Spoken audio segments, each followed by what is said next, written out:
लेकिन जब आपने जन स्वराज लॉन्च किया था तो आपके लोगों में गांधी जी थे, फिर आपको बाबा साहेब अंबेडकर को भी क्यों लाना पड़ा अपनी राजनीति में? बहुत अच्छा सवाल किया आपने, क्यों लाना पड़ा। लोगों को लगता है कि एक और फोटो लगा दो।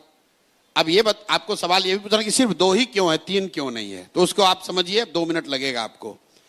विचारधारा के आधार पर हम लोग की सीधी लड़ाई भाजपा से है। लोग चाहे कुछ भी कहें, विचारधारा के आधार पर जनसुराज की लड़ाई भाजपा से है। अब पूरे देश में विचारधारा के आधार पर भाजपा से लड़ कौन रहा है? तो अगर आप ध्यान से देखेंगे तो आज पिछली बार जितना भाजपा को वोट मिला है, भाजपा को वोट मिला करीब करीब 36%, लेकिन इनकंटेस्टेड सीट, क्योंकि भाजपा 543 सीट नहीं लड़ती है, uncontested seat their average is around 40%, मतलब 40% वोट भाजपा को पिछले चुनाव में मिला है। 80% हिंदुओं के देश में अगर भाजपा को 40% वोट आया है, इसका मतलब है कि करीब करीब आधे हिंदू आज भी भाजपा को वोट नहीं देते हैं। अब ये आधे हिंदू कौन है?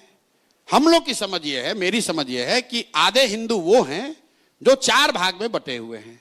जो लोग गांधी के विचारधारा में यकीन रखते हैं वो भाजपा के आज के कार्यक्रमों से, आज के विचारधारा से इत्तेफाक नहीं रखते हैं। जो बाबा साहब के विचारधारा के मानने वाले लोग हैं वो भी भाजपा के साथ नहीं चलना चाहते हैं।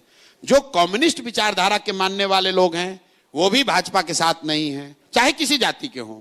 और जो लोहिया जयप्रकाश को मानने वाले समाजवादी नेता कुछ बचे हुए हैं वो भी भाजपा के साथ नहीं चलना चाहते हैं विचारधारा के आधार पर। तो हम लोग का जो राजनीतिक सामाजिक फॉर्मूला है कि अगर इन 4 विचारधारा के मानने वाले लोग मुसलमानों के साथ और अन्य माइनॉरिटीज के साथ सामाजिक राजनीतिक गठजोड़ बना लें तो वो डिनोमिनेटर बढ़ के हो जाएगा 60%, और वही तरीका है भाजपा को हराने का या उनसे लड़ने का। अब आप कहिएगा कि जब 4 है तो उसमें हमने 2 ही क्यों इस्तेमाल किया? क्योंकि कम्युनिस्ट पार्टी यहां एक दल है तो उनके लेनिन और मार्क्स का तो फोटो हम लगा नहीं सकते हैं। दूसरा बच के समाजवादी लोग, तो समाजवाद के भी 1-2 लोग अभी टुकड़ों में बचे हुए हैं। तो जो 2 विचारधारा के लोग हैं, गांधी जी और बाबा साहब, अगर इन 2 विचारधारा के मानने वाले लोग भी साथ में आ जाएं और मुसलमानों के साथ, ईसाइयों के साथ, सिखों के साथ गठजोड़ बना ले तो वो भाजपा से लंबे समय में मुकाबला कर सकते हैं और उनको विचारधारा के आधार पर लड़के हरा सकते हैं। इसलिए वो 2 सिंबल है।